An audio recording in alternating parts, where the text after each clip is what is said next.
مشکل کی اس گھڑی میں پاکستانی کمیونٹی کی جانب سے امدادی سرگرمیاں جاری ہیں۔ مشرقی لندن سے لیبر پارٹی کے کونسلر قیصر عباس نے کورونا کے خلاف برسر پیکار طبی عملے میں کھانا تقسیم کیا۔ ریپڈ رسپانس، نرسز اور پیرامیڈیکل سٹاف نے اس خیر خواہی پر خوشی کا اظہار کیا۔ مزید جانتے ہیں بیورو چیف UK غلام حسین آوان کی اس رپورٹ میں۔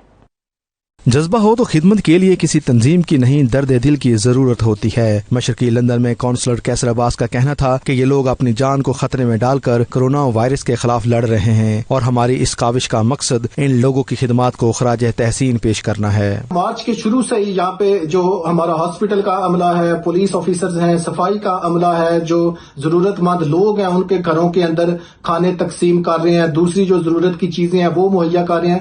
تو اسی سلسلے میں آج ہم نے جو ریپڈ ریسپانس یونٹ ہے جس کے اندر نرسز اور دوسرا پیرامیڈک سٹاف ہے، ان کو ہم نے آج جو کھانا ہے وہ تقسیم کیا ہے، کیونکہ ہم سمجھتے ہیں کہ یہ وہ لوگ ہیں جو اپنی جان کو خطرے میں ڈال کے ہماری جان بچانے کے لیے اس کورونا وائرس کی جو وبا ہے اس کے خلاف جو ہے وہ لڑ رہے ہیں۔ اس موقع پر نرس الین اینونووا نے کھانا وصول کرتے ہوئے کہا کہ ہم کونسلر عباس کے مشکور ہیں کہ انہوں نے ہمیں اس مشکل وقت میں یاد رکھا۔ Thank you very much from the bottom of my heart to Councillor Abbas for your great generosity today for delivering all the food for all the frontliners.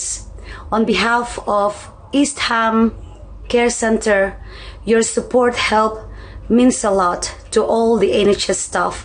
Counsellor Qaiser Abbas مارچ کے شروع ہی سے ہاسپٹل کے عملے، مقامی پولیس کے اہلکاروں، صفائی کے عملے اور ضرورت مند افراد کو کھانا اور رضاکاروں کو 300 سے زائد فیس ماسک فراہم کر چکے ہیں۔ اس سے پہلے کونسلر عباس نے سر کے بال منڈوا کر 4000 پاؤنڈ سے زائد رقم رفاہی اداروں اور ضرورت مندوں کے لیے جمع کی اور ایک مہینے کے کونسلر الاؤنس کا 25% مختلف فلاحی سرگرمیوں پر بھی خرچ کر رہے ہیں۔ انہوں نے لاک ڈاؤن کی مشکل گھڑی میں لوگوں کے روحانی سکون کے لیے مختلف مذاہب کے 12 رہنماؤں سے دعائیہ ویڈیوز بنوائیں جو مختلف مذاہب کے لوگوں نے بہت پسند کی۔ اس کے علاوہ انہوں نے مختلف ممالک کے معروف گلوکاروں سے بھی 10 سے زائد مختلف زبانوں میں گانے ریکارڈ کروا کر لوگوں کو تفریح کا موقع بھی فراہم کیا۔